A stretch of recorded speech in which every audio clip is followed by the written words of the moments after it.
Now let me see. Oh, Ambassador Berhane just came in. Okay, let's start. Let me see. It's already to. Okay. Welcome, Ambassador Berhane.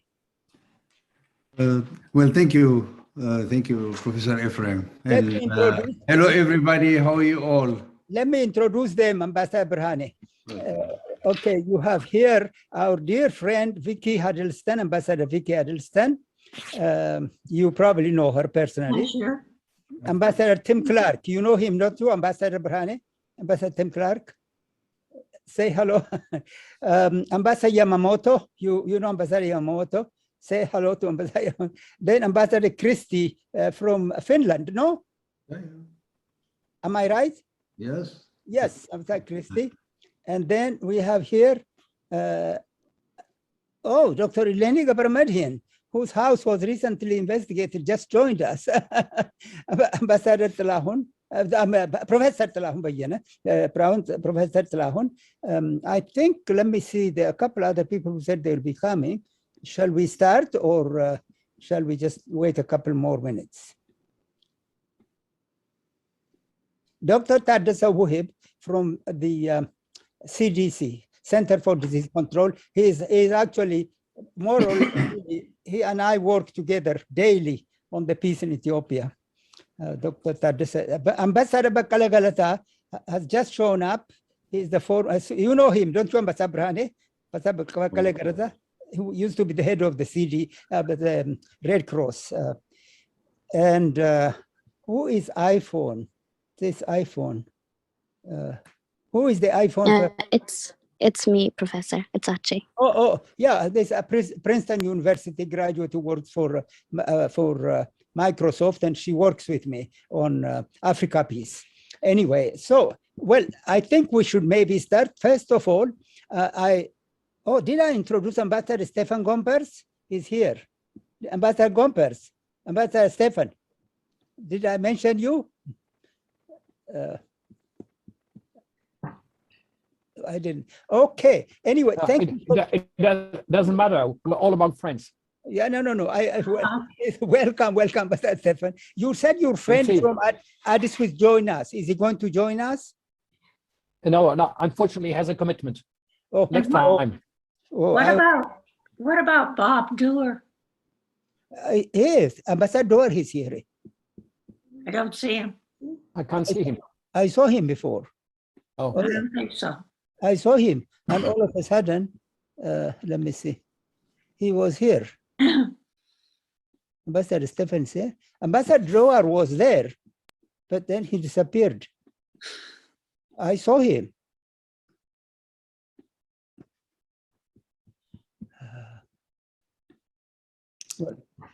What happened?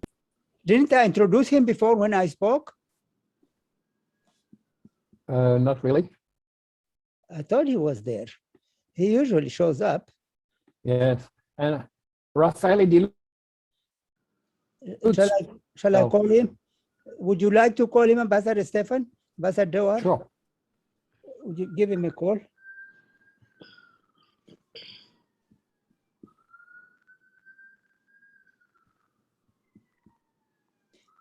And here is another member of our peace committee, Kullani Jallata. She worked for the US Congress. She's a lawyer. She also went to Princeton and Harvard. That's the only people from my committee who are here. Hi, everyone. Thank you, Professor Ephraim. Thank you. Hello. Hello, Bob. How are you? Are you joining us tonight? Are you joining us, joining the meeting with Professor Ephraim? Oh, well, we just started. Well, it's it must be 7:30 London time, 2:30 Eastern Standard Time. Yes, we just started.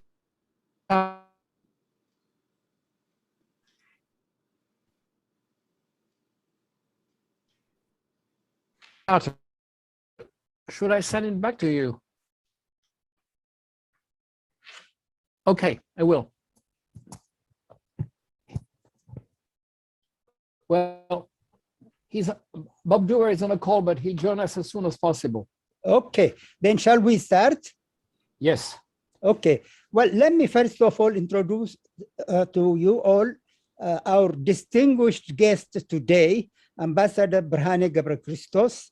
Ambassador Berhane Gebrekristos, before I introduce his title, let me say he's also a personal friend, a very good friend, a person whom I respect, and I'm very happy that he today agreed to come and meet us. Ambassador Berhane, I met him first when before the end of the Derg War, when he used to come to Washington. Since then, that's almost 30 years we've known each other. Then Ambassador Berhane was actually officiating at the meeting that happened in Addis, the Peace and Democratic Transitional Committee. And I remember he's coming to me at the back of the stage, asking me to say a few words at the conclusion of that meeting. So we've been really very close friends who've known each other, and I have great respect for him and for his intelligence. Ambassador Berhane was the first ambassador of the EPRDF to United States from 1991 and for another 5 years there. And then thereafter, he was the Ethiopian ambassador to the European Union. So you all know that. And he had served in many very important capacity with the EPRDF. And today, Ambassador Berhane will correct me if I introduce him as a chief representative of the TDF or TPLF in the Western Hemisphere. So if I made a mistake, Ambassador Berhane, you can correct me. So we're going to hear from Ambassador Berhane, get his insight and enlightenment. Ambassador Berhane, if I made a mistake in introducing you, please forgive me. No problem. I think you've introduced me correctly, so no problem with that. I will go with that. Okay, thank you. Well, I do represent the government of Tigray at this moment. That's what I do. Because of the, you know, I left government in 2018, and I never meant to go back to this kind of work, but due to the circumstances that have been created in Ethiopia, and in particular in Tigray, due to the genocide that's taking place, I couldn't resist and I couldn't contain myself from not taking part. So I took part in alleviating the genocidal acts that are taking place in Tigray and in Ethiopia. So that's what I am doing currently. Well, thank you very much, Professor Ephraim, for inviting me. I really highly appreciate that. And definitely thank you as well for everything that you have been doing throughout your life. You have been working very hard to make sure that Ethiopia remains peaceful, stable, and you have contributed greatly throughout your life. At least we met over 30 years ago. And every time I meet with you, you have been looking into how peace could be consolidated in Ethiopia. So thank you for that service. Thank you. And, great meeting you, great seeing you all. I have almost, I have worked with almost all of you. I can say almost all of you. And very,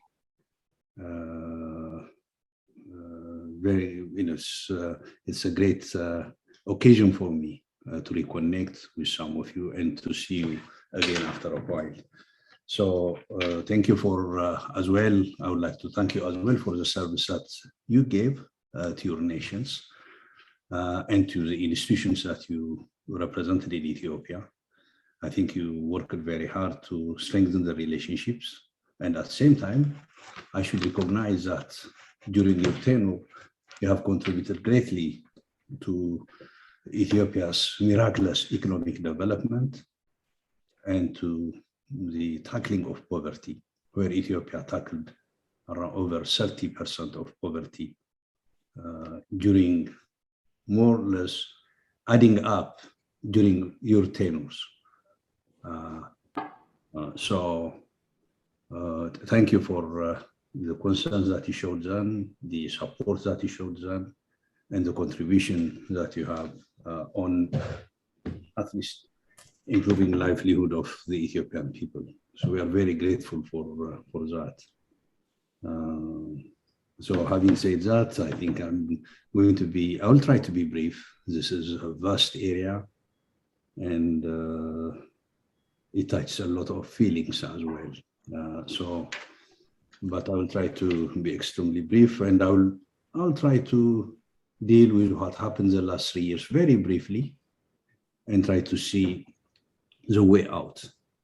I think you'd be, since you're very familiar with Ethiopia, not only familiar with Ethiopia, since you're really a part of it and you have been following the situation, and your commitment has been demonstrated with the meetings that you have nearly every week or once every 2 weeks, and only on this forum, but on other forums you have been taking part in this as well. So taking into consideration, I'll try to focus on the future.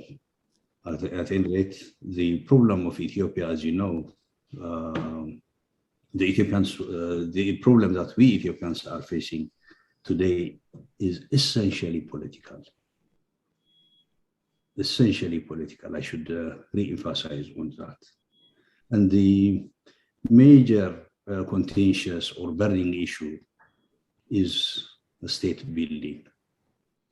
There are two schools of thoughts, as you know. One is there are Ethiopians who are passionate about having a Unitarian state and an assimilationist state.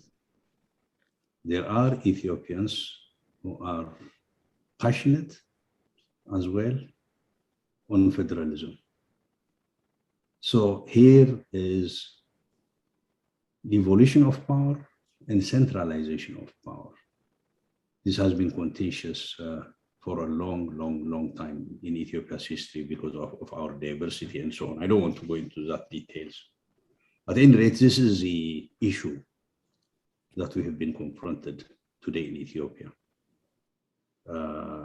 We put mechanisms, not a perfect one, but mechanism and framework that would allow us to address these issues peacefully. I think we came up with a constitution, we came up with laws that would enable us to address these burning issues, these contentious issues peacefully. At any rate, the mechanisms didn't work, the framework didn't work. What happened is when Prime Minister Abiy came to power, his sole interest, in my opinion, in my sincere opinion, his sole interest was consolidation of power around himself. I repeat, around himself. And for this to happen, he had to look for a social base, for a social group that supports this. And bear in mind, he came from a federalist camp, he came from Oromia, he came from the Opidio. He came into power through a federalist, basically federalist party or a coalition, the EPRDF. When he came to power, he wanted to consolidate power around himself. Then he had to look for a social base. He found out that the ultra-Amhara nationalists were the base for this. Why? Their interest has been having a Unitarian state and an assimilationist state. In order to have consolidation of power, power has to be centralized. So these two interests matched. So he switched his social base from the federalist area, from the federalist sector into the unionist and assimilationist camp. Well, in order to have his centralization, the two, in order to have centralization, a unionist and assimilationist state, they had to abolish the constitution. And they had to abolish federalism, because federalism entails devolution of power. Devolution of power and centralization of power do not go together. So they wanted to abolish this, and this created a lot of chaos. Why? Let's see the steps that they took. The first step that they took was their first, they wanted to do this in an unconstitutional manner by abolishing the constitution and by force. The first action that they took was in the Somali region. They unseated the government then militarily and put a loyal government to the prime minister, who would work with the unionist or centralist venture. Then the next step was Tigray. Prime Minister Abiy sent a commando unit to imprison the Tigrayan leaders. This was immediately after he came to power, after a few months. What happened was the commando unit that came to unseat or to imprison the Tigrayan leaders were apprehended at the airport and were kept in Tigray for 2 months. Then they were sent back to Addis after 2 months, after having negotiations and asking for clarifications. Then he continued changing the governments, the regional governments, and replacing them with his followers and with his friends. That's what he did in order to create a centralist system of governance.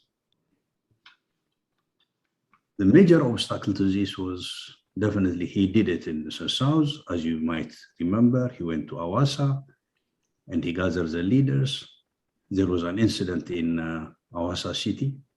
He went to visit Awassa immediately after that incident, and he informed the leaders that they should unseat themselves and resign themselves. In his flight from Awassa to Walaita Sodo, that's 15-20 minutes flight, maximum of 15 minutes flight, I guess, because it's in the same region.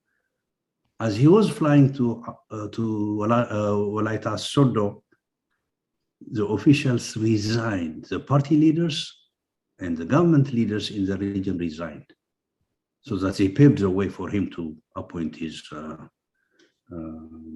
I should say, friends, at any rate. This is how he unseated the governments and tried to consolidate power around himself. The major obstacle to this was Tigray. Why? I don't have to go into the details, you'd understand that. Tigray fought for 17 years, from 75 until 1991, around 17 years, for decentralization. There were around 60,000, over 60,000 people that sacrificed their lives, over 100,000 that lost parts of their bodies.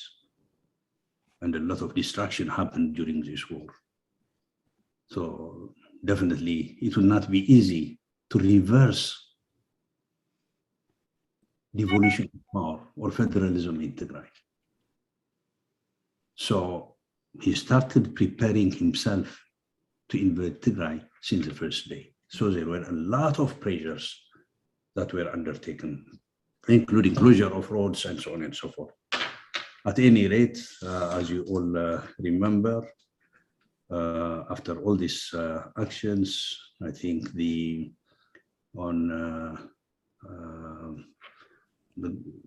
government worked very hard to mobilize defense forces. Prime Minister himself has informed the parliament the type of preparations he made. He mobilized, the agreement with Eritrea was a pact. He brought the UAE into his fold. He brought the Somali troops into his fold. So Tigray was encircled, completely encircled by entire Ethiopian defense forces that were mobilized to the Tigrayan border, by 100% Eritrean defense forces, UAE drones, and Somali 3,000 troops, and Amhara forces. Literally 4 nations invaded Tigray. I should say 5 with the Amhara region invaded Tigray. This is what happened.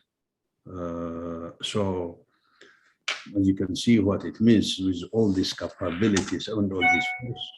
I don't want to go into bore you with the consequence of war, which everybody knows, the genocide, sexual violence, looting, pillaging, destruction that took place. All this happened. What I can tell you is Tigray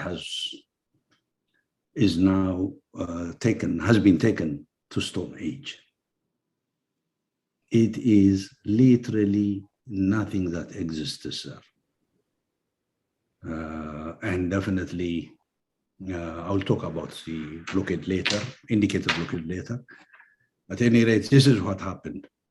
Let me tell you the military situation, current military situation. I don't want to bore you with what happened the last 3 years. Every one of you are very familiar. I just wanted to put the context that we are talking about. The military situation is that TDF, when this war started, they had around 9,000 police and locally armed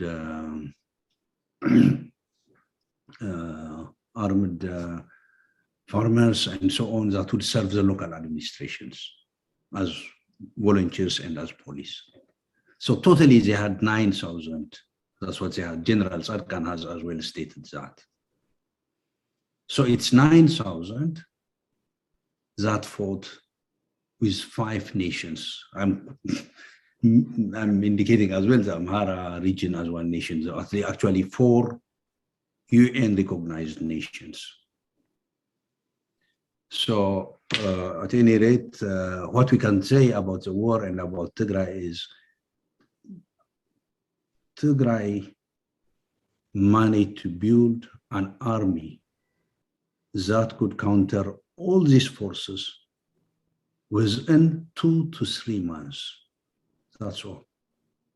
For me, this is unique in military history, I should say, because to build a military machinery, it does not mean train soldiers. It means build the institution, build leaders, build fighters. That's what it means. And make sure that they function as an institution. So in Tigray, defense force was established that could counter 4 nations. 5, the 5th one being one of the regions. Later, the Prime Minister engaged the 10 more regions. Money to establish a defense force within 2 to 3 months. This is unique in my opinion. I think the circumstances and the other factors forced Tigray to do this because of the type of genocide that was taking place on the ground. People were committed, people stood as one, and money to build an army within 2 to 3 months. This is unique in history, in my opinion. There were armies that were built within a short period of time, but in modern times, confronting all these forces is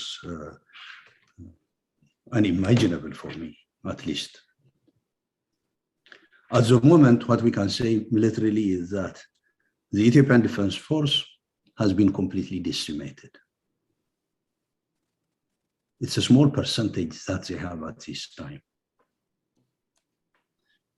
It's not exaggeration. The army that we have, the national level, is full of farmers, ill-trained farmers that were given arms to fight. In some cases, farmers and young people coming with machete. This is a kind of army that Ethiopia has at this time. The regime is trying to mobilize hundreds of thousands of civilians, at the same time importing the most sophisticated weaponry from many parts of the world, including from new nations that they started to purchase armaments from, like Iran, Turkey, Azerbaijan, and others as well. The traditional ones, Russia, China, and so on are there. So they have been deploying sophisticated technologies and armaments, which they don't have people to man them. In some cases, they are using mercenaries. So at this time, the TDF is in northern Shoa, crossing all the Amhara area and getting into the Oromo land. Here, people are extremely supportive to the TDF, with no exaggeration. They're extremely supportive. Without the support of the Amhara people and the Afar people, it would have been impossible, absolutely impossible to operate there. You can see even the speed of movement. The type of support is immense, I should say, because the TDF has been disciplined, they know what they are doing. And I don't want to go into that detail. I just wanted to indicate that. The political situation, I'd like to mention a few points here. The government of Tigray repeatedly called on peaceful resolution of the problem, starting pre-war. As you might recall, the coalition of Ethiopian Federalist Forces came up with a proposal of settling problems in Ethiopia. This is prior to the war. The war started in November, but in September 2020, they came up with a proposal. Then the Tigray government came up with 2-3 proposals, some comprehensive proposal for peace, some for ceasefire. So has been calling consistently for peaceful resolution on the part of the government of Abiy. There's been consistent rejection. As you all know, the international community tried to convince Prime Minister Abiy and his government, the US, EU, African Union sent elder leaders as well, as you all know. IGAD tried, and nothing happened due to lack of cooperation from a part of the government. Why are they refusing peaceful resolution? I should say something about this. This is because they have committed so much heinous crimes. Going to peace talk means addressing the problems. Addressing the problems ultimately will lead into accountability. So Isaias and Abiy do not want to go to this process. This is the sole reason why they don't want to do that. As you see, the world has been trying to bring solution to Ethiopia's problem. The world, even look at some of the statements coming from great powers, coming from institutions, trying to indicate to the Prime Minister that he should be forthcoming, trying to encourage him to come into a path of, peaceful resolution, consistently refused. It's because the level of crimes that they have committed would not allow them. They would rather go to the end. That's, I think, one of the characteristics of genocideers. If they begin it, they have to finish it. This is what experts as well say. And for this reason, the government has not been forthcoming. So I would like to inform you another development is that the United Front of Ethiopian Federalist and Confederalist Forces has been created. There are 9 groups that have taken part in here.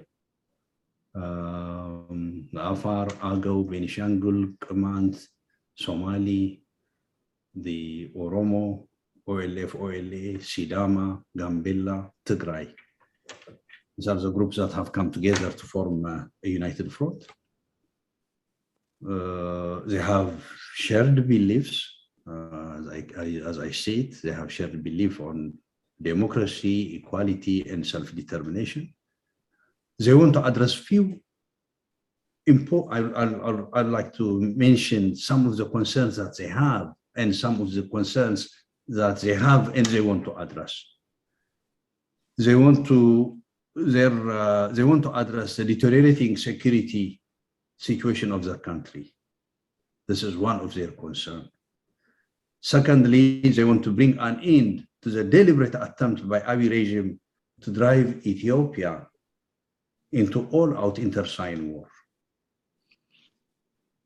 Thirdly, they want to ensure a peaceful transition in the aftermath of the demise of the current government.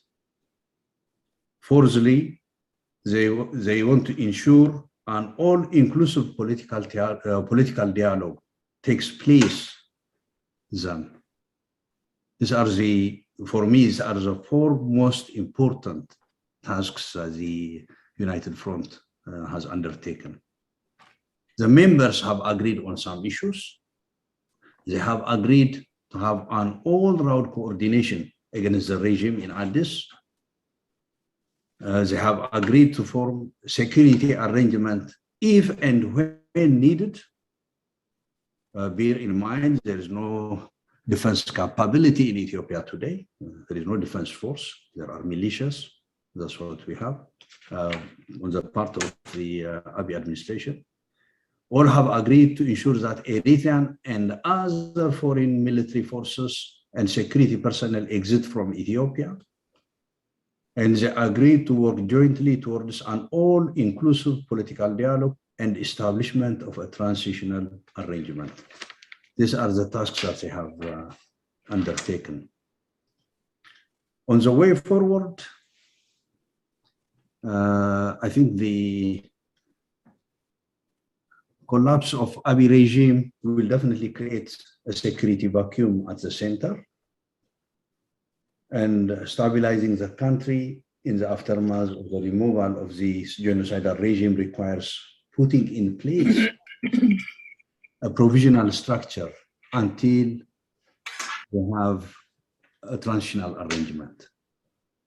So there will be a provisional administration established for a very short period of time, and then through all-inclusive political dialogue, we'll have a transitional setup or a transitional arrangement.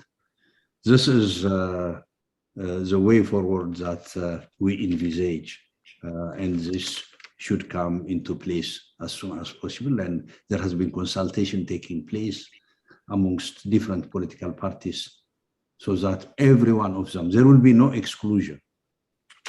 Definitely the exclusion will be with PP, with the Prosperity Party, because if they are defeated, if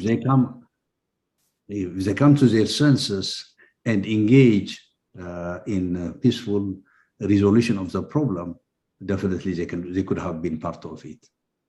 If they are defeated militarily, then the PP will have no place.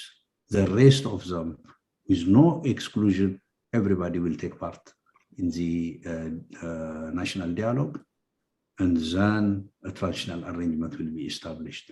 This is how we see that we have to overcome problems in Ethiopia. Unless we do this, unless we have an all-inclusive political process, it will not be possible to stabilize like a country like Ethiopia, which is extremely diverse in many aspects. So this is what I wanted to say. This is, I hope I have touched on some issues that would enable us to interact. And so if there are comments, I would like to hear as well your comments, and we can exchange views on the issues that I mentioned or issues that I didn't mention. So thank you so much for listening to me, and we can exchange views. Thank you, Thank Professor. you very much, Ambassador Berhane, for this very detailed, clear summary or précis of the events. We thank you very much. Now, I don't know, Ambassador Dawar still has not shown up, has he? He said he was going to come, but I don't see him.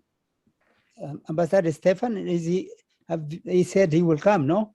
Yeah, yes, he did, but he had a call before. I can try and call him again, but yeah, because I know he was interested. only he would show up. Ambassador Rafael said he's coming, but I don't see him either. He sent an email saying he's coming. Yes, he told me he would try and come. He wasn't sure whether he could make it or not. You want to give Ambassador Jawar one more call? Yeah, okay. Thank you. Well, in the meantime, let me say, Ambassador Berhane, really thank you so very, very much. And I myself learned a lot today from what you said. So now maybe we can start dialoguing. The dialogue would be with our guest ambassadors, my friends, my committee members. We can listen in unless there's some urgent reaction. All right.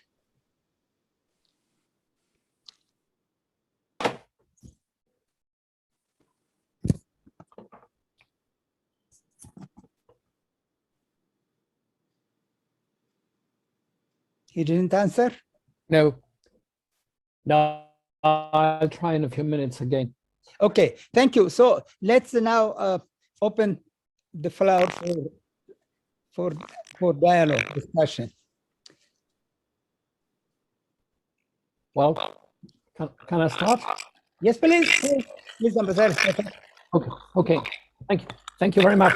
And thank you, Ambassador Berhane, for this very interesting statement. I know you're in frequent touch with my good friend Jean-Christophe Béliard, who was my successor in Addis Ababa. He's a very good friend of mine. I have a couple of questions. First, regarding the present situation. What do you think of the attempt by the African Union at establishing a channel of negotiations, particularly Obasanjo? Because I understand that at the beginning you were a bit reluctant to accept Obasanjo's mission, but now perhaps the opposition has softened it a bit.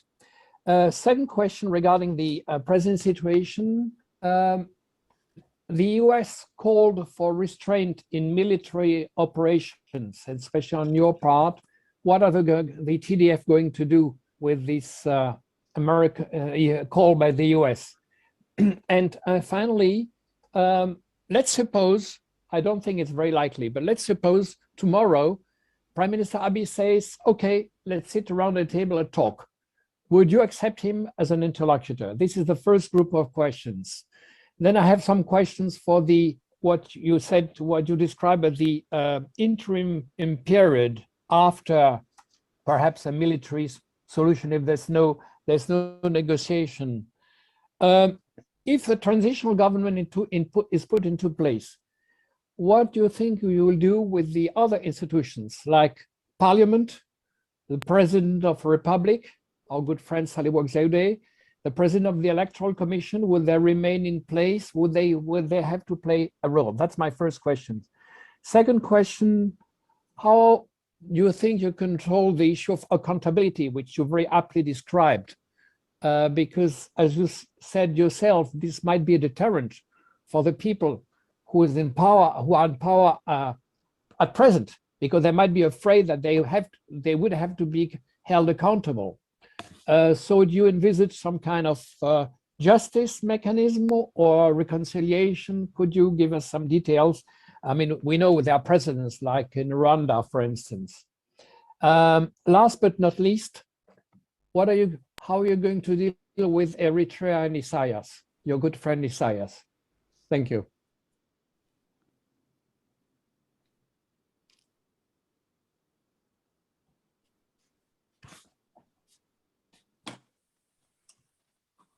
You're mute, Ambassador. You're mute. Oh, okay. Sorry. Thank you, Ambassador. You've raised very important and pertinent issues. First, in regards to President Obasanjo, President Obasanjo is a good friend of Ethiopia, and he's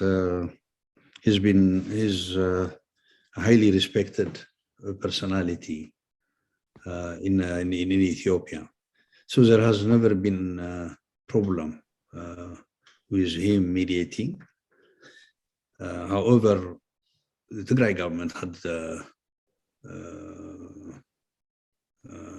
was not happy, I should say. The Tigray government has not been happy with the African Union. The African Union, being in Addis, didn't do much. Not only that, the chair of the commission made a statement to the effect that he would support at the beginning of the war, he stated that he supported the law and order enforcement actions taken by Abiy. So this was just displeasure, nothing else. We're not rejecting even the African Union. We cannot reject the African Union. We cannot reject or oppose President Obasanjo. So we have been cooperating with President Obasanjo from day one.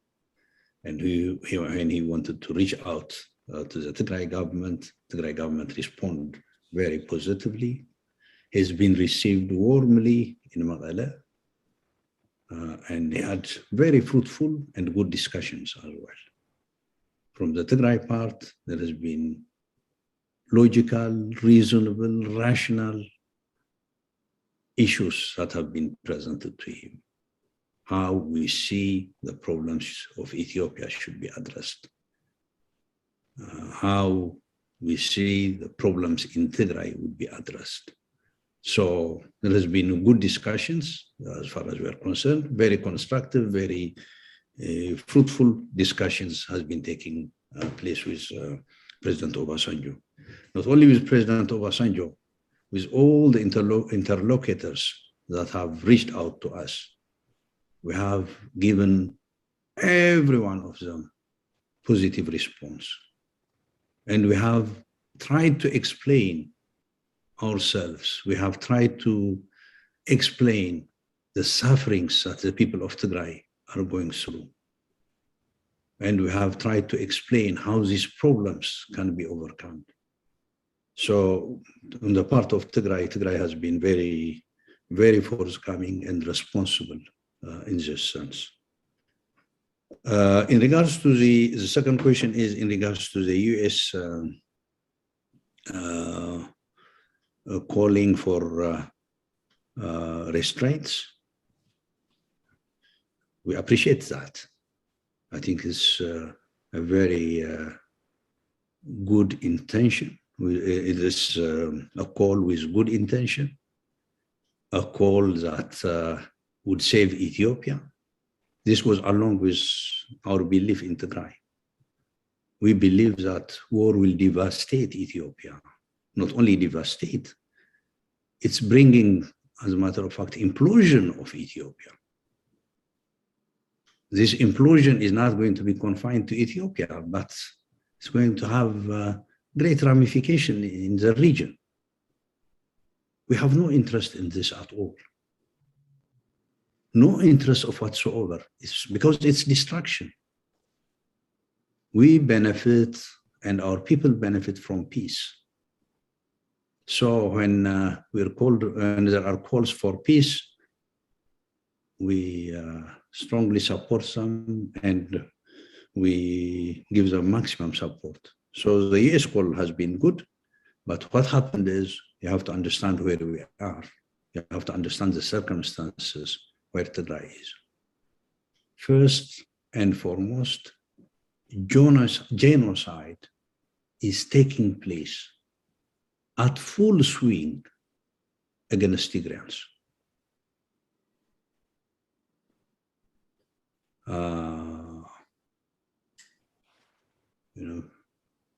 People killed in thousands. They were just mowing them in villages, in towns, and so on. So many people have been killed. So much destruction has taken place. It's a total war. Total war by 4 nations against a small region, a small people, a minority people. Look what's happening to people in Addis. Look what happened even to my dear sister Eleni. Her house was searched yesterday. Yesterday or a couple of days ago, I think. The reason is no reason at all. First of all, she's not a Tigrayan. Second, but above all, her name is Tigrayan. It could go for Tigrayan. It's not only Tigrayan, but it would go very, very well for Tigrayan. So they just took her name and searched her house and mistreated her dad and her family. This is what's happening in Ethiopia. So, 1, genocide is taking place. 2, the government, Abiy's government and Isaiah's government, since they lost the war in Tigray, they put a siege on Tigray, blocked Tigray effectively. A single tablet is not getting into Tigray. A single tablet. People are dying due to lack of medicine, lack of food, lack of services, and so on. Lack of humanitarian assistance, a disaster that's created by the government. So there is a blockade. Thirdly, the government has been mobilizing hundreds of thousands of civilians to invade Tigray, not only invade, to continue with the genocidal venture. So what would Tigray do? We are willing to stop, because it's good for Ethiopia, it's good for all Ethiopians, including for Tigrayans. But under these circumstances, what do? We have to at least break the blockade. That's what we are trying to do. We have to break the blockade. And if, our friends, the international community, can stop the genocide, can end the blockade, can stop the preparation for genocidal acts, we'd be extremely happy to stop, because that's what we want. So this is the situation. I think as far as this continues, it will be very difficult for the people of Tigray, because they are pushed against the world, and they have no choice except defending themselves. They are simply defending themselves. They are defending themselves from genocide. I think this has to be realized. If the third one is, if Abiy agrees, what would we do? Well, we'd accept it. We'd talk to him. But there are things that need to be done. He has to stop the genocide. He has to stop the crime. He has to end the blockade, allow electricity, trade, and so on and so forth. Open telecom. Allow humanitarian access. If he does this, would be more than willing to talk to him and address issues peacefully, because ultimately we are going to have an all-inclusive dialogue. It could have, it's just including him, bringing him into the dialogue as well. It wouldn't have been a problem for us. But he has to lift and he has to end what he's doing. So he's refused. So he has really not given a chance for friends to support him and for us even to support him. He has denied us all. Has desperately denied us all a chance to end this tragedy and catastrophe and genocide peacefully. So it's if he comes with us, then we'll definitely talk to him. In regard to the parliament, I think it's understandably clear. Such parliaments that has been coming up with such decisions, all the decisions that you know, is unacceptable.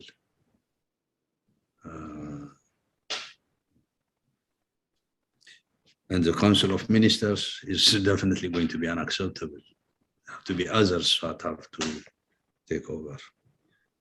One thing that I would like to tell you is Tigray does not have the intention of taking power and dominating and so on. These are illusions. There is no interest of doing such things. As we said, there will be inclusive political process. We want to bring peace to the nation, to the region, and so that we will be able to address the problems that we have peacefully. So this is what I can say, and with the others there will definitely be accountability with the criminal elements, and criminal institutions have to account for that, and definitely we will work with the UN and others in investigation. We want them to investigate into the crimes that have been committed very, very seriously. So this is what I can say for the moment. Some of the details have to come a little bit later. I do understand, but I haven't gone in some of the issues that you have raised, but it's not deliberate because I have opinion, but it has to be agreed amongst all the parties, and they are working on that. So I'm keeping it aside for a very short period of time, and we should come back to you on the details. But we are seriously working on all these issues, and seriously working based on international standards as well, or based on international law and international standards. That I can assure you. Thank you, Ambassador. Before we go to the second question, since your name came up, Dr. Eleni, just wave and say hello, since you are with us. Do you want to say a greeting to everybody? Your name came up in Ambassador's talk. Okay, thank you, Professor. I really don't have much to say, just that it's been a long time since I've interacted with PDCI, and it's a pleasure to be back today and to see all of our friends from the former diplomatic community. It's also a great honor to hear from Ambassador Brhane Christos, for whom I have deep respect, and to encourage him in the work that he's doing. So I'll stop there. Thank you. Thank you. Okay, let's move forward. Our friends. Can I make a couple of questions? Ambassador Clark, yes. Firstly, it's a huge honor and privilege to see you, Ambassador Brhane. You haven't changed at all. I'm really impressed to how you've kept your youthful appearance and as articulate and as convincing as ever, I have to say. Hugely impressed by your analysis. And I think you hit the nail on the head. For me, as you've correctly said, I believe, the two key issues are whether you go for a unitary form of government or federal state. And I think we've said on previous conversations with Professor Ephraim that it would be very interesting if there was some sort of inclusive process to look at these issues, because clearly this is an ongoing matter and it's not an easy solution at sites. But I do believe that at the end of the day, a resolution of that is fundamental to a resolution of the discussions ongoing at the moment. Secondly, you put your finger absolutely on the pulse. You say this is a political issue and it's politicians that have to find solutions. It cannot be solutions through warfare or civil war. It has to be the politicians that take leadership and find solutions that spare ordinary citizens in Ethiopia from the sort of disasters that they faced over the last few months. And I really think that your emphasis on finding a political solution is absolutely, I think, shared by all of us who are watching the tragedy unfold from afar. And it's political leadership from those who are involved and those outside that will ultimately determine whether or not Ethiopia can return to the sort of miraculous economic progress that you mentioned at the beginning of your debate. And for me, it was a real irony for me that someone who I respected, and at the beginning of his position as Prime Minister, as a Nobel Prize winner, holding out the hand of friendship across Ethiopia and, of course, to Eritrea as well, has led Ethiopia into this incredible chaos now that those who love Ethiopia from outside find themselves witnessing and powerless to do anything about. Which brings me really to my third comment, is that, and we've raised this with Professor Ephraim before, you have on this call people who know Ethiopia, who love Ethiopia, who've invested their time and their energy and their emotions and their hearts in Ethiopia. And we've asked many times, do we have anything useful to do? All of us in our own way, of course, still maintain contacts with our former employees. Just the other day, I was talking to the existing EU ambassador to Ethiopia. So all of us have connections of one sort or another, but actually we don't really know what to do with them. And of course, the issue, as we've discussed many times, is Ethiopians have to solve the problem themselves. Maybe they have to find their own internal mediators and not rely on the African Union or anyone else. So my question to you really is a critical one here. Can the Ethiopian politicians, the body politic, find a solution by themselves? Or do they need some form of outside assistance, help, support, whatever? And if so, what should that support be? Is it in the form of institutional support from nations or bodies such as the AU? Or is it individuals? Or what? What do you think, as an extremely seasoned diplomat as you are, what is the correct way or the solution that's most likely to lead to a solution to this ongoing tragedy without any more lives being lost? Thank you. Thank you so much. Thank you. Thank you very much, my good friend Tim. It's a great pleasure to see you. It's been a while, and very good to see you. You're in good shape as well, in good spirit and in good shape. I look forward to having conversation face to face sometime in the future. Continue our friendship and our relationship. Having said that, I think you've raised very important issues. Definitely, the nature of the problem is political. We shouldn't have gone to war.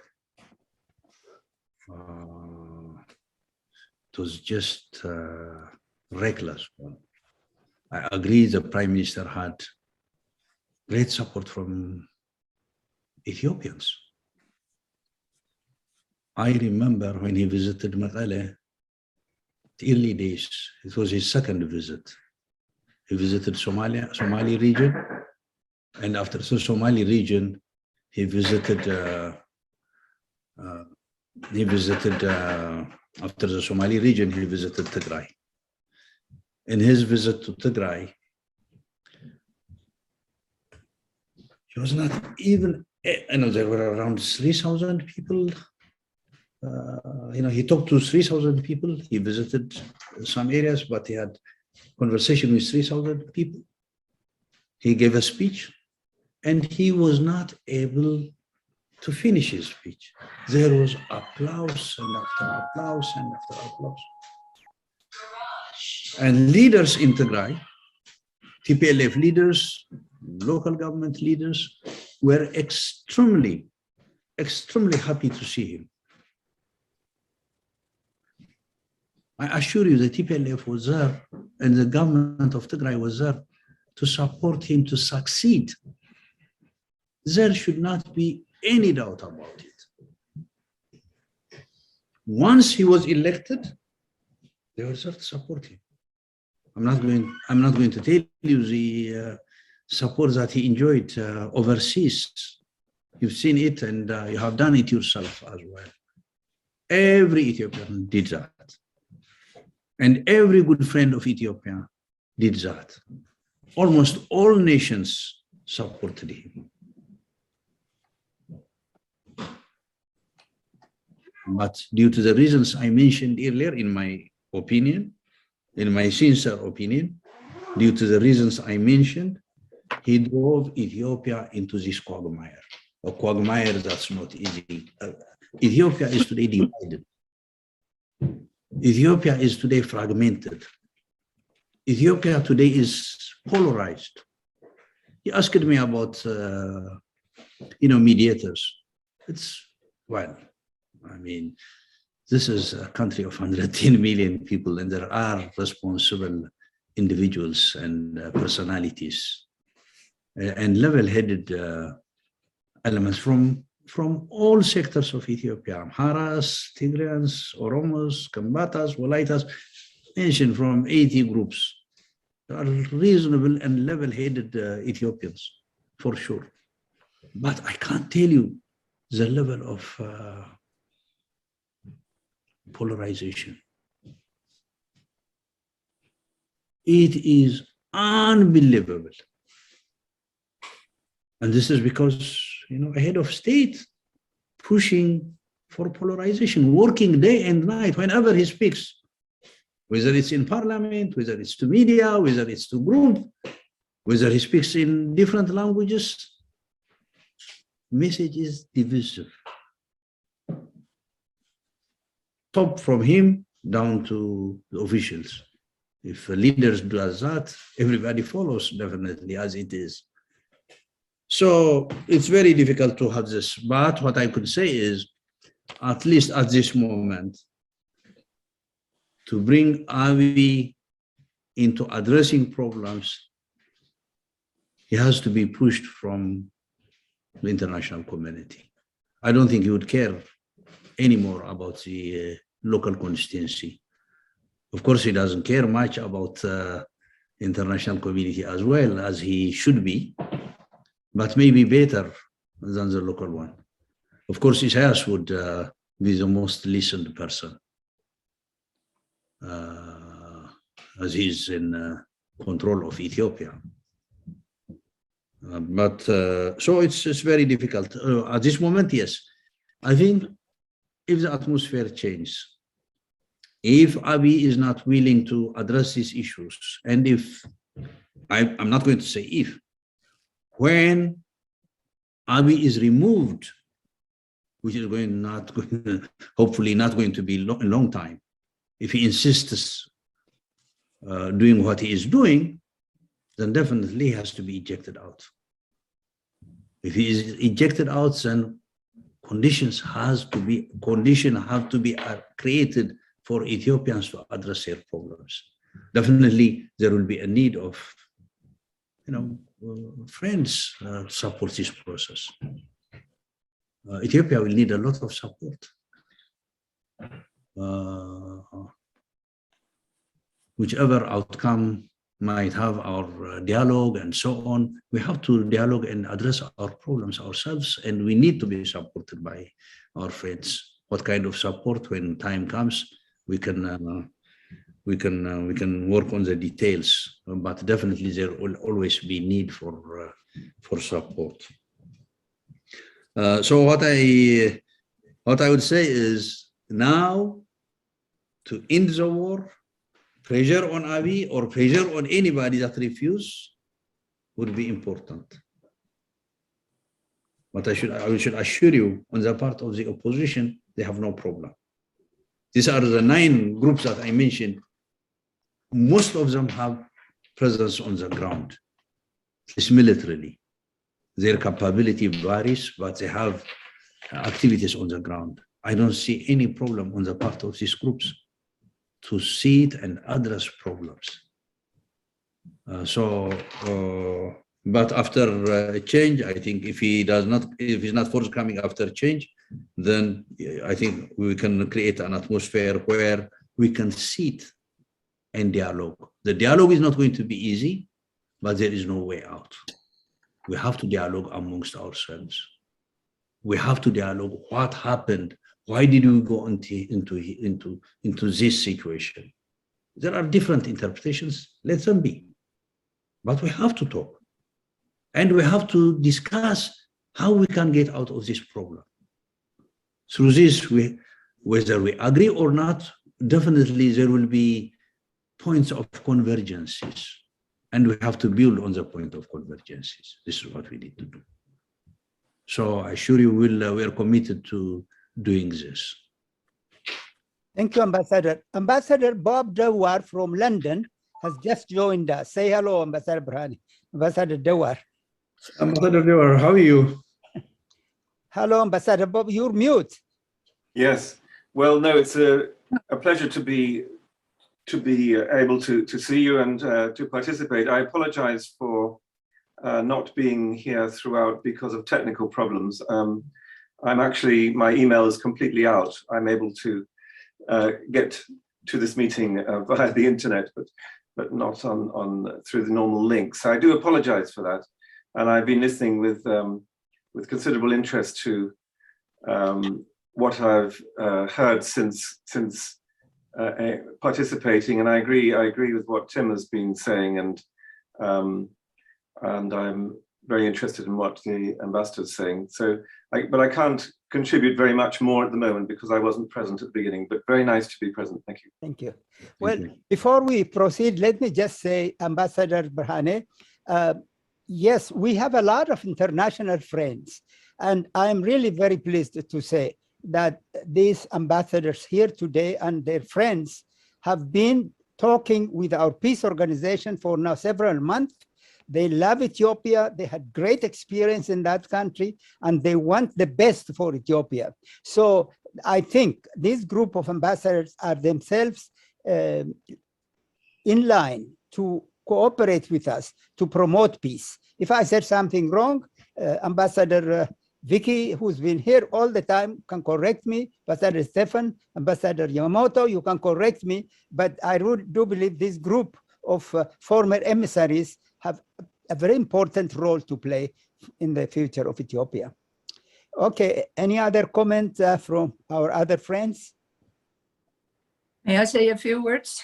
Oh, please, Ambassador Christie. Welcome, welcome, welcome. Thank you. Yes, it is really the first time I'm joining you on this group, but have been on the background all the time.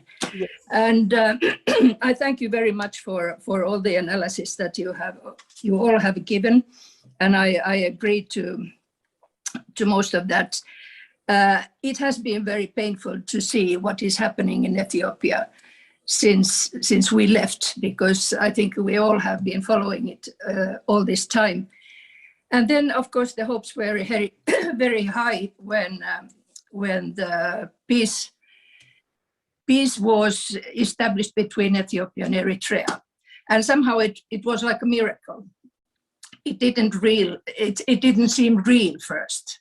And then, of course, we believed that it happened, and there was a Nobel Peace Prize and everything. And then suddenly, the country is at war within itself, which is somehow unbelievable and so tragic. And I fully agree that this is the only way out is the political way out. War is never going to lead us to peace in the end. It is through negotiations. And as much as we would like to contribute, there are always limits, being outside of the country and being really only friends of Ethiopia. But we are not established there, and of course we don't want to interfere. We just want the best for Ethiopia, and it has been really very, very difficult. The statements at this point play no role whatsoever. So there has to be something concrete. And I was also wondering about the negotiators, peace negotiators, and all that. It looks like President Obasanjo is best positioned at the moment. But do you see any other possibilities? Do you think that outsiders can really be of help, or does it have to come from inside? And then, of course, it's always difficult to take the first step. But who is going to take the first step to get the negotiations going on? Have you established those requests that you have to the government, and have they ignored them, or is there any kind of contact between the government and Tigray at the moment? Thank you. Thank you very much. Thank you for raising these important issues, Ambassador. Indeed, when the agreement between Ethiopia and Eritrea was signed, I think a lot of people were extremely happy. In Tigray as well, there was, I should be frank to tell you that there was a bit of doubts of the intention, but basically supported it with caution, but came up to a conclusion within a short period of time, knowing the intents of that agreement. The intent of that, first of all, I, for one, had been engaged on issues of peace with Eritrea prior to 2018. Actively engaged, working on proposals and so on, as well with other members. So there were proposals, there were positions that would enable to address the problem between Ethiopia and Eritrea prior to 2018, which Isaias was aware, but not willing to take that offer. When Abiy came, no change at all of position. He said the same things that the EPRDF was saying. And they signed an agreement. Their discussion was solely on one issue. That was on how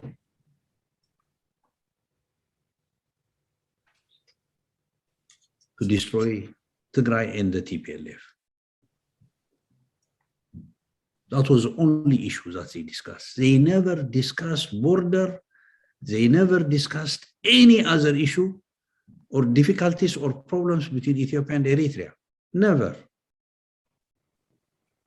It concentrated solely on Tigray and on the TPLF, on how to wage war.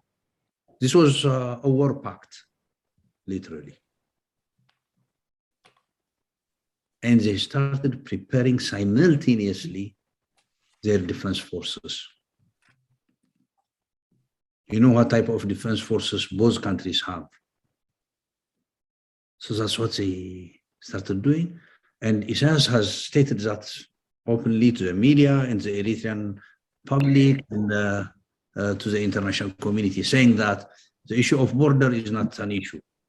It is how to wash away Tigray and TPLF. That's what he stated repeatedly. So this has been center of their discussion, unfortunately. So you're right to be surprised to see that this agreement, which generated a lot of enthusiasm and optimism, turned to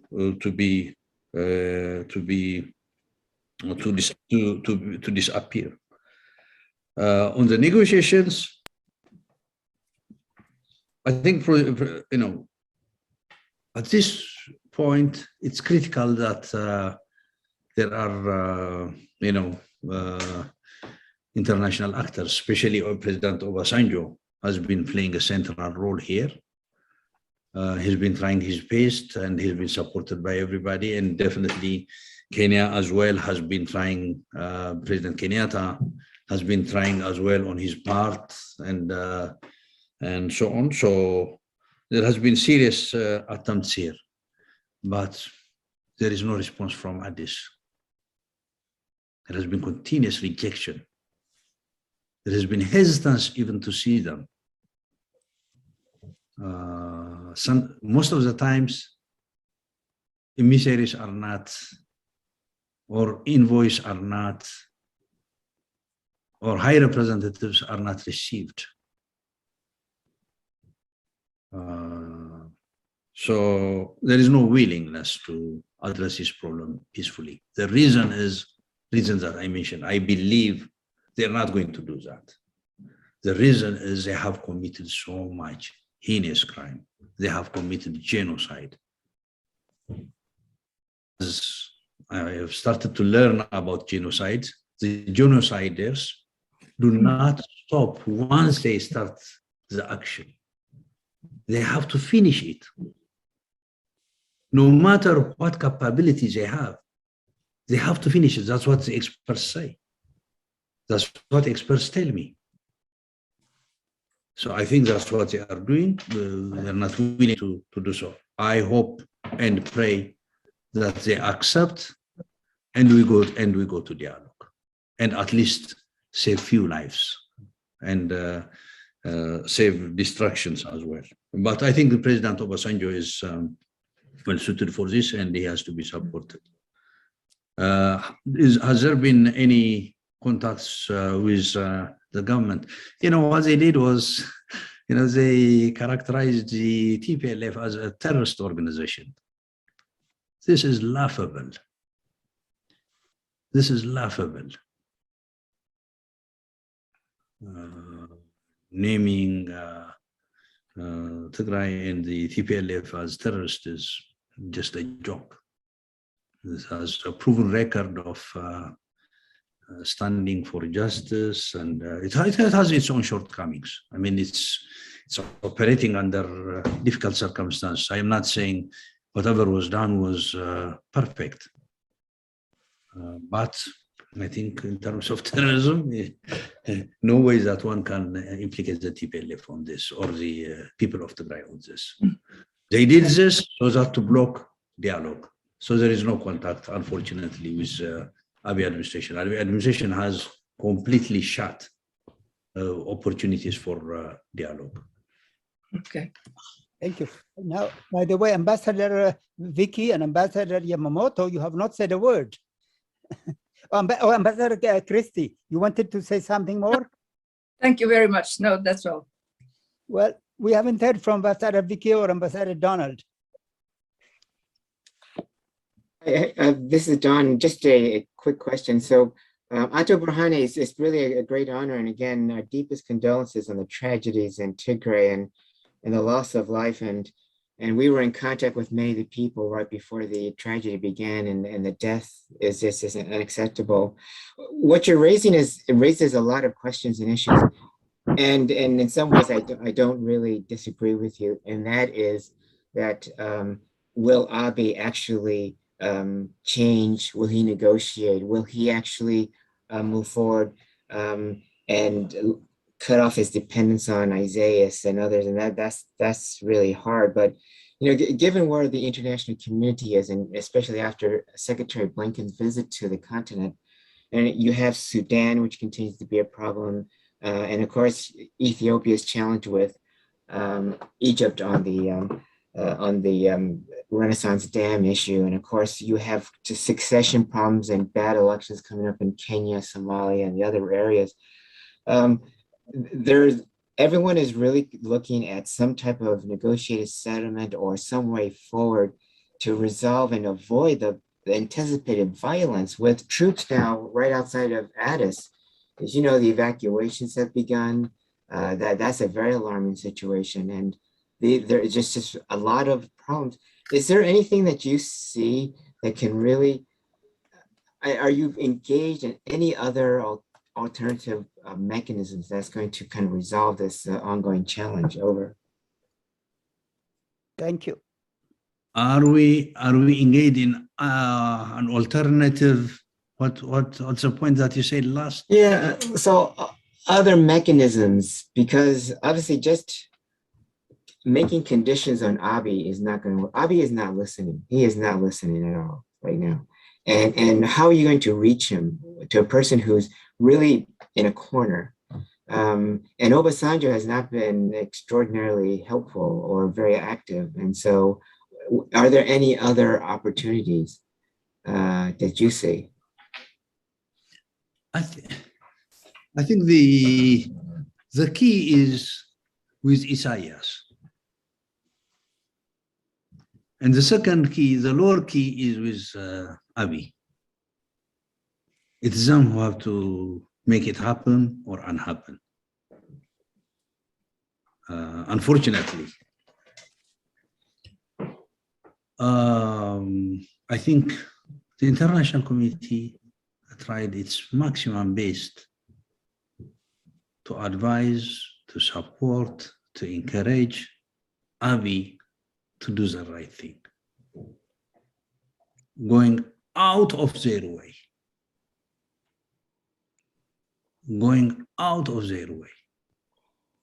which is appreciated on our side. The attempt and all that is appreciated, but refused. The choice is to stick with Isaias, either live together or die together. They have become inseparable. The reason is the crimes that they have committed. He's not, Abiy is not put in a box. He could have decided a bit earlier and engage himself in negotiations. He could do it today. Tomorrow is going to be much more difficult and different. Definitely, it's going to be different, not like today. So it's, in my opinion, they are aware of what they are doing.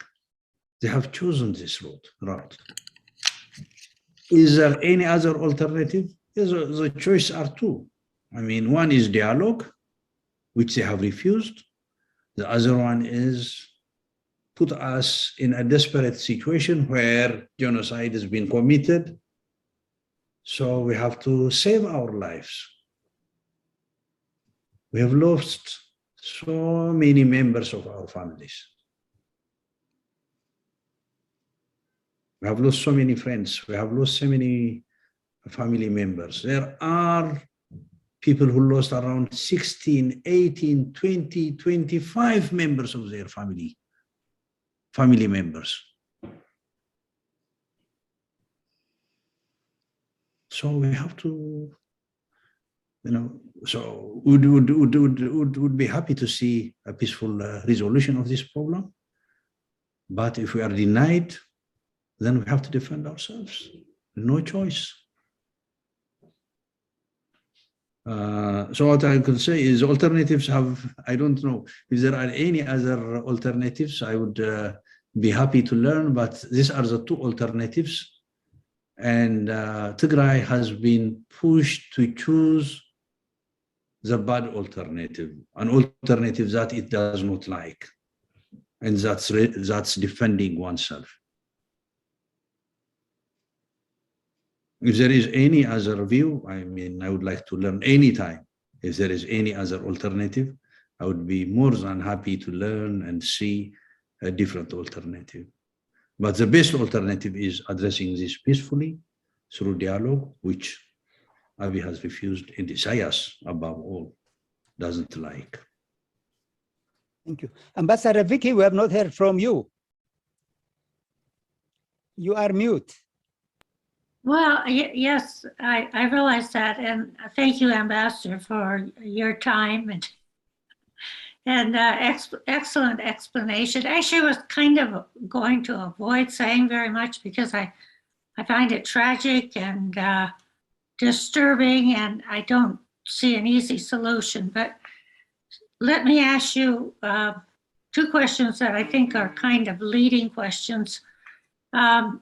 First, about your military strategy. It appears to me with your approach to Addis and your movement to the corridor leading to Djibouti, your military is doing everything possible to force Abdi to step down, and maybe it seems very difficult to get Isaias to pull out his armies. So is that the strategy, and is it the best strategy? Because would there be another strategy that would open a corridor, a military strategy for a humanitarian corridor? And the second question is, I couldn't agree more that, Abdi should step down. There should be an all-inclusive transition government, but I worry because, the Tigrayans, yourself and the leaders in Tigray have been very effective in carrying out the conflict and fighting back. And to me, that sort of means that Tigrayans will be in charge of a new government. And as confident as you are, and the fact that you could probably do an excellent job, still, I think that probably would be a huge mistake. So I don't know if you could comment on those two questions. Thank you. Thank you again. Thank you, Ambassador Vicky. Thank you very, very much for these important questions. As usual, you've raised important issues. First of all, in regards to the military strategy, our choice is definitely, our priority of priority is saving lives of the Tigrayan people from genocide. This is a priority of priority.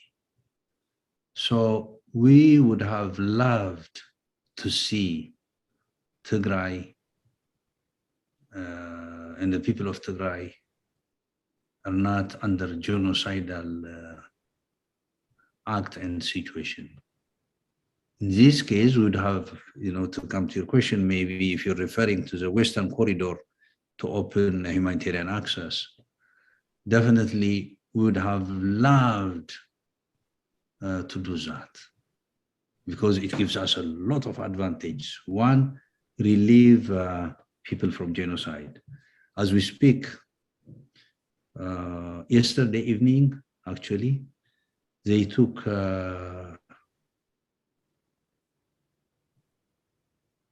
less than 100, I guess, people towards Takezi, the river Takezi. What they do is they kill them on Takezi River. They kill them and throw their bodies into Takezi River. This is classical genocidal act. They have done that repeatedly. And yesterday evening, they took them to Takezi. I didn't hear whether they've been killed, but it looked like that they were going to kill them near the river. This is from Western Tigray. So for us, it would have been, our choice would be definitely to free our people in western part of Tigray, the Humara area, from genocide. However, this is a military theater, military affairs. You don't go to areas that you want. Our intention is definitely to push the military out of Tigray and create a condition where, at the same time, they are not able to invade and create, continue with their genocidal act. But we have to definitely chase, and we have to encounter the mobilization as well. So what we are trying to do is, we are trying to do many we are taking many factors into consideration. One, relieving people from genocide. Two, break the blockade, because a blockade is killing people. It's part of the genocidal game. And people are dying due to lack of food, due to lack of medicine, due to lack of services, and so on. So we have to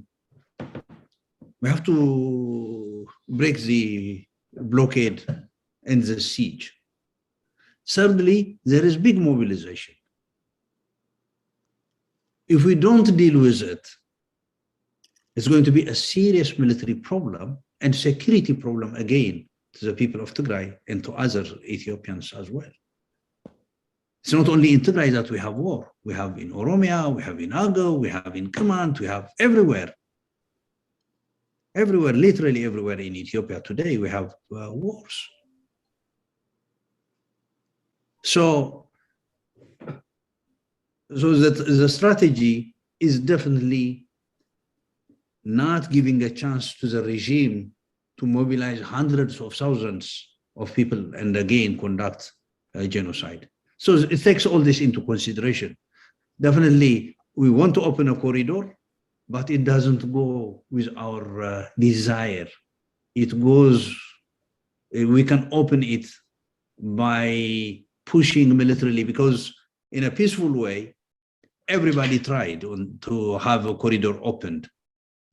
UN tried, NGOs tried, governments tried, the EU tried, the US tried, everybody failed to have it open. So we're forced to open it. And in order to open it, we have to weaken the military establishment of the invading forces. So the strategy, our strategy, is dictated by the action of the invading forces. This is what I can say. It's not, it doesn't depend only on our choice, but it's dictated by the situation. I hope I have responded to your question. In terms of all-inclusive dialogue, we are going to have all-inclusive dialogue. I should assure you that we have no interest of dominating Addis and so on. This is not the case. This is not the agenda. This is not the issue.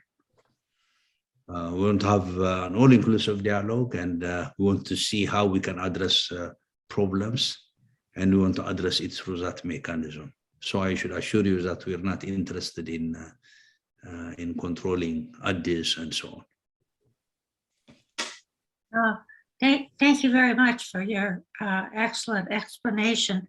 I hope that you'll have military success fairly soon, because it seems as if the situation is only becoming more drastic.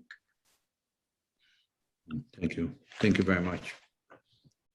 Thank you so very, very much, all of you. Now, Can I ask two, yes, yeah, two more questions quickly. Sorry to take the floor again. the question. Yeah. First question. Even if Abiy sticks to his guns, which unfortunately he seems to be doing, is there hope that some people around him, either in government or in the military, realize that this is going nowhere and might force him to accept cessation of hostilities, or force him to step down? That's number one. Second question, I'd like to go back to this issue of crime and accountability, which is perfectly understandable, especially for the victims. But would it be envisageable at a certain stage to have some kind of, I don't know how to call it, amnesty or pardon or yikerta, whatsoever, in order to precisely to encourage the other side to give up this useless fight? Thank you. Thank you. Good questions again.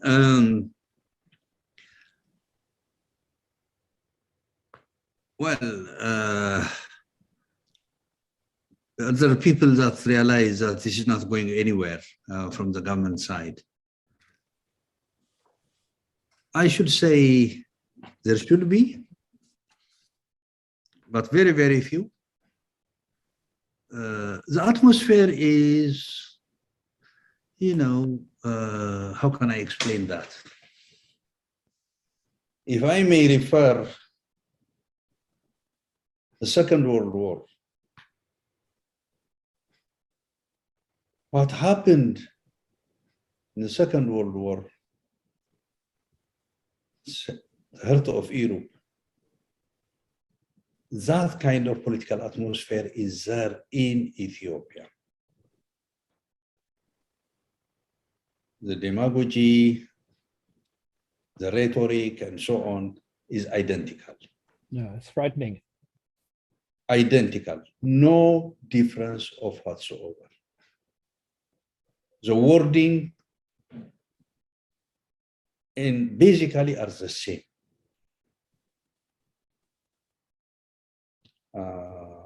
I think that needs to be taken into consideration. So people have gone with the wave. Talking to your friends, you can see the polarization. Some that you knew a few years ago, talking to them today, you see that most of them have lost their sense of balance and their sense of rationalization. They are irrational. They are totally partial. They belong to the sack that they came in from, and they cannot even see out of the sack that they are in, that they think they are in. Which means they think about the kings that they come from. They don't see beyond that. So it is in a way, in its unique way, it's similar to what happened during the Second World War. This is what I can say. Secondly, the unique situation in Ethiopia is, with no exaggeration, Ethiopia is fully controlled by Isaias. The military is controlled by Isaias, by Eritrea. Secret services are controlled by Isaias. Immigration is controlled by Isaias. Financial sector is controlled by Isaias. He has ripped off Ethiopia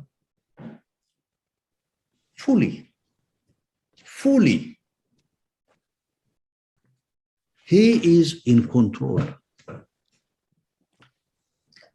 This makes it difficult for people who have good intention to act. because this brutal institution from Eritrea and the one that has become extremely brutal and trying to keep pace with Eritrean brutality, the Ethiopian part, these are merciless today. And the Prime Minister has full control at this moment. No one cannot move outside of his will. So what has happened is, this is the situation that we are operating in Addis and in Ethiopia. So this makes it difficult for people who have good intention to act. In the military, to be honest with you, I don't see anything coming out of it. There are generals, but you don't have soldiers. You don't have even officers. And the generals are in many aspects meaningless, incompetent, and so on and so forth. There are few who could be competent, but most of them are incompetent. So what I would say is, I don't see anything coming out of this, primarily due to the two reasons I mentioned: the Second World War kind of situation and the Eritrean control. Last question is the issue of crime, accountability, and so on. I think, well, justice has to be served. The truth has to come out, and definitely all of us have to learn out of this. So there will be mechanisms that will be put in place, but we'll try to do it in a responsible way. There is no issue of vendetta and so on and so forth. I should assure you that the Tigrayan fighters, the TDF members who are operating in different parts of Ethiopia, have kept their mind clear. They are not engaged in any sort of vendetta. They know who did these problems. They don't attribute it to other groups or to other peoples. That's why they have been supported by the people in Amhara and in Afar. So, and in 1991, you remember what kind of brutality we had in Ethiopia in the 70s, 80s, and early 90s. There was no retribution. There was no vendetta. So I assure you that we'll try to do everything possible to have accountability and justice, and people of Ethiopia learn out of this, and so that they can live in peace. If something goes wrong here, we know what the consequences are. The consequences are going to be grave. So far we have gone into deep catastrophe. If we are going to get out, we have to do things responsibly in the future. And I assure you it will be done very, very responsibly, given the circumstance that we get into. We have 10 more minutes left. If there are still our friends who would like to bless us with their thinking, with their enlightenment, with their questions, we have 10 more minutes.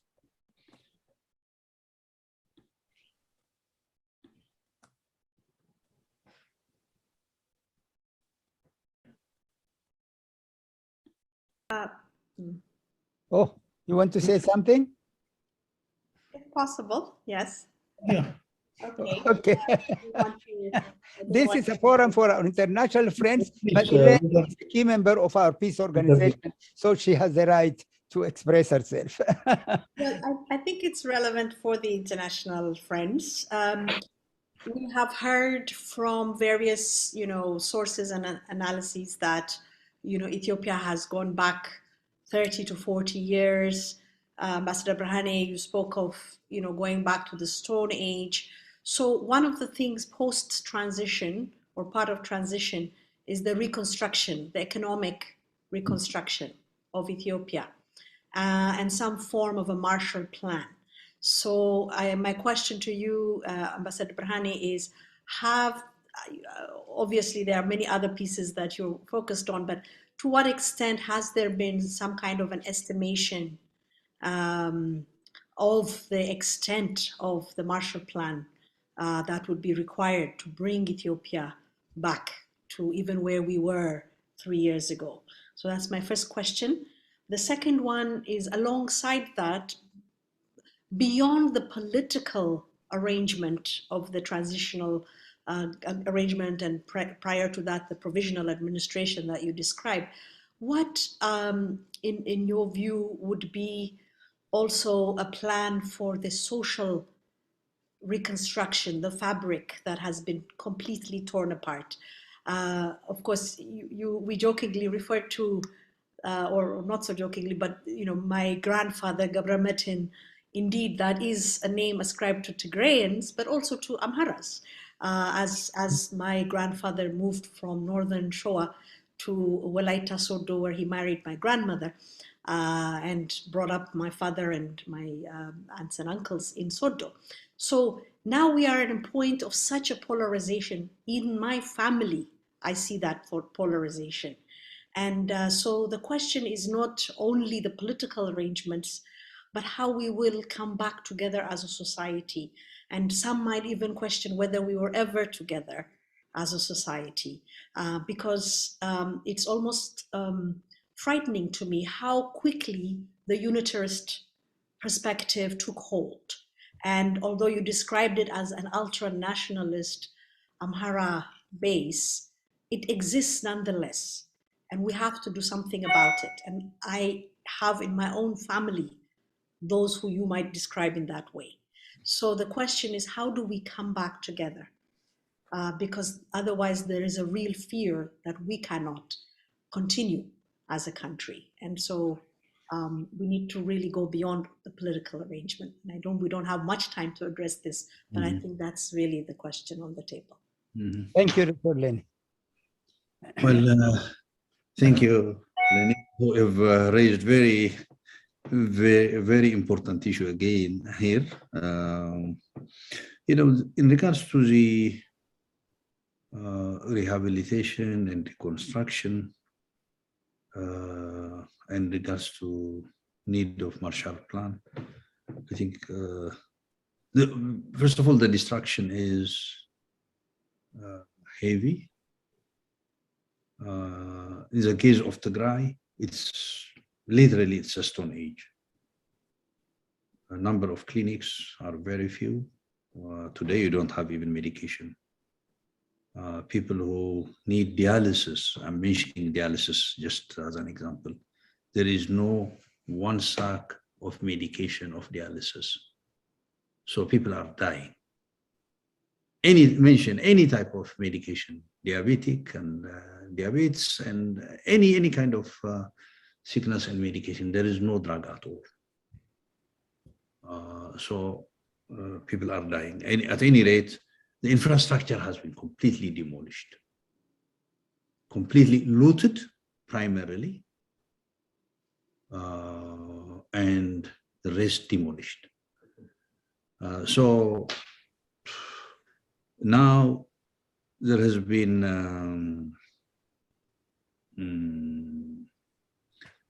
they have been auditing, they have been working on the figures, what the level, there has been damage assessment being undertaken now. So they are working on it, not only in Tigray, but in other parts as well, has to be worked out because the destruction is primarily in Tigray, but it's all over the nation. So the assessment has been undertaken. A good part of it has been worked out, but some remains to be completed because some of the territories are not easily accessible at this moment, and the government does not allow this to take place. So it has to be done as soon as possible. And once we have an all-inclusive political process, it should help us somehow to reasonably calm down the situation and build on that. So the understanding and support of the international community would be very important. I think definitely all of you here have a role, great role to play on that. As friends of Ethiopia and as people who understand Ethiopia, I think you will put all your efforts to make this happen in regards to the Marshall Plan in particular. So it's been worked out, that's what I can say. But it's extensive, it's complex, and it's a lot of work that's needed. In regards to the social, well, you're absolutely right. The polarization is unbelievable. And definitely what you said is correct. A lot of people say, have we lived together? Have we been one nation? You know, it's kind of common question amongst many Ethiopians. You've clearly put it, you know, people are asking whether we had been united, we had been one nation. And the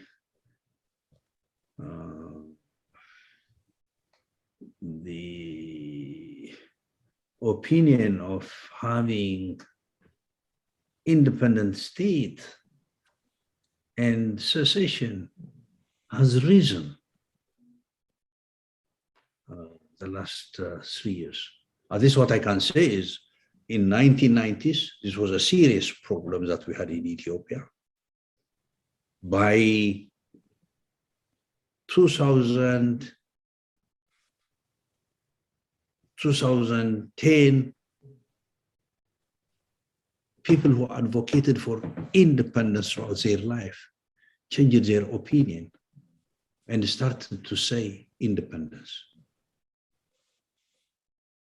But now, within a short period of time, within 3 years, people have started to have opinion of independence. They desire to be independent, to have independent states. And the level of skepticism that they have on union is unbelievable. Unbelievable. So the challenge that we have is huge, but what we need to do is we need to sit, dialogue openly, see what happened. It's going to be very difficult, not easy process, but it needs patience, it needs wisdom, and we have to have open, very open forum for the actors, and the debate, the constructive part of the debate, and explaining contexts. I think people have to take part in it as well. Media has to play a different role than it is playing today, because the media, be it the public or the private, have become extremely destructive. They are pushing for polarization today. But when the process of dialogue begins, I think they have to try to heal the process as much as possible. I cannot say fully that will succeed, but there is no option. We have to try, and we have to work hard to make sense to ourselves and see the problems that we are in and how we can get out together. So it's going to be a tough job. I think we have to come up with detailed plans on this. I think people are working on it. Hopefully we'll have a debate on that. And you and all of you should have a role in this, you know, in articulation of how we should deal with this. I think a great participation of people like yourself would be important too. Thank you so very, very much. If there is any other urgent question, we can take one more question. Otherwise, shall we conclude? Okay. In conclusion, let me also put my penny's worth of ideas apropos the last question Dr. Eleni asked. The other week, the BBC interviewed me about this very same question. Would the people of Ethiopia ever live in peace together? I said, as an incorrigible optimist, actually I'm nowadays a little bit corrigible optimist, yes. And I explained by saying that the problem is among us, the cream of 1% of Ethiopian elite. I think if we start to be willing to dialogue with each other, to forgive each other, and to say past are gone, the people of Ethiopia have no problem with each other. I have traveled all over Ethiopia, Amhara, Tigray, Oromo. They do not ask me, are you Amhara, Tigray, or Oromo? They ask me, you must be tired, come and have coffee. And I remember 5 years ago, I was in Wukro in Tigray, and we're going to look at the excavations. And I saw a couple of women carrying babies in their hands and then heavy firewood on their back. And they were very curious and said, oh, please, you look like tired.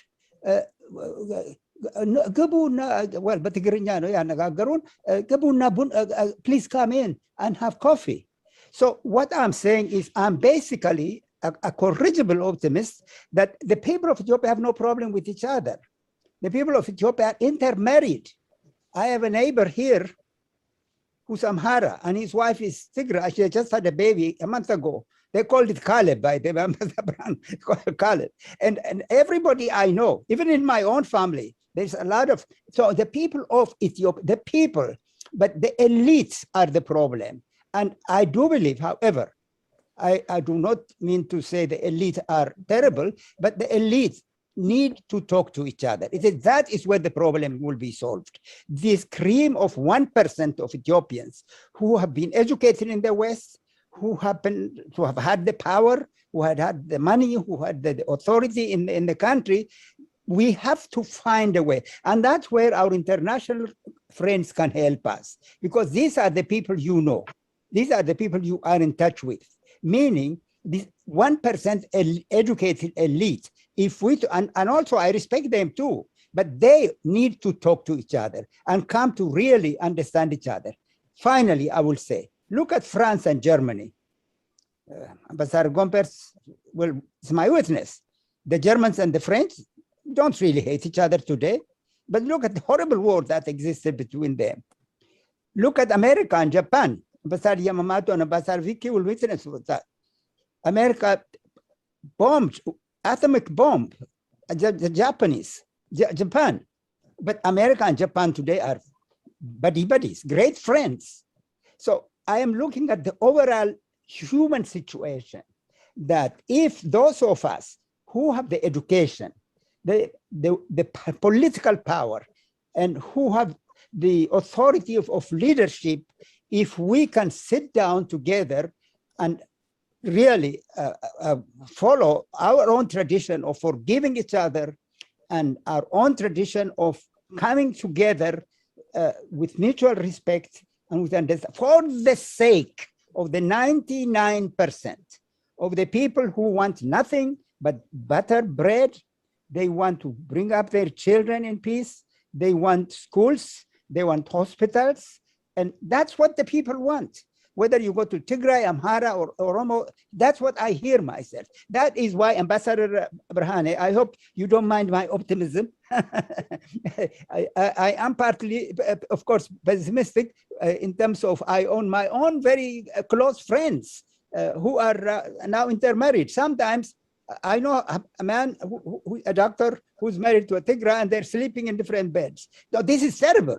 This is terrible. So we have to concentrate on that 1% of the intellectual, the diaspora in Europe, in America, and the political leadership. Then the 99% of the people of Ethiopia are good-hearted people, humble people, religious people, kind people. So they will welcome peace. And so I am very, very thankful, Ambassador Berhane, for your really extremely eloquent delivery, really, and very interesting analysis.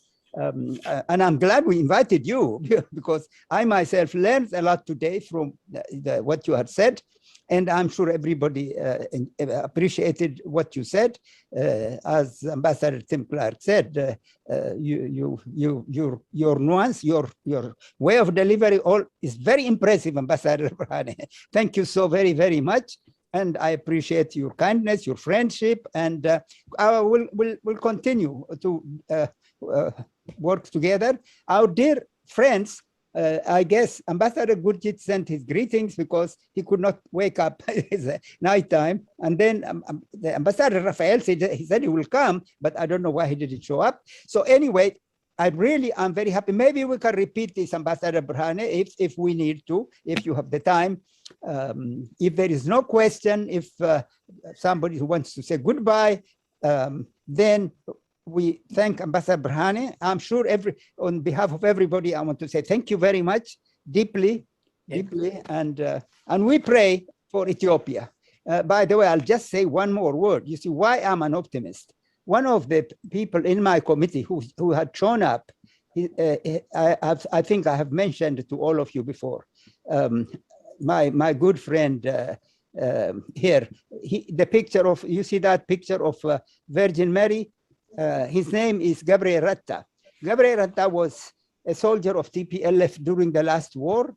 He lost half his hand and 3 of his fingers. And now he's a very spiritual person. He paints with 2 fingers and drives, holds a telephone with half of his 2 fingers. And you see, and he is one of the most conciliatory people I have met. Very spiritual man. So people who, that's why I become optimistic. When I see someone like that, who has many wounds on his body, yet he loves Ethiopia. He is from the north himself. Of course, he suffered the war. So that's why I'm an optimist, that even those of us who have lost family, relatives, even those of us who have lost half of our hand, like Gabriel Ratta here, we still, however, are coming together and doing good things. There is Gabriel Ratta, the painter. He's an artist now. I'll show you 2 fingers. And he has only love in his heart. That's why he became a member of my committee. He has no hostility. He has no about the people who threw a bomb at him and almost killed him. So that's why I'm an optimist. Thank you all very, very, very much. Thank you. I wish we have a song. We'll sing a song. Next time, maybe I'll revise a song so that it's a song of peace. But finally, our international friends, yes, please keep thinking how you are lovers of Ethiopia, and that's why you are with us. Please keep thinking how we can get an international coalition group to help us. Is that all, my friends? Anybody? Did I not say enough? I spoke too much? Okay, shall we say goodbye? Thank you. Thank you. Thank you. Au revoir. Au revoir. Thank you very much.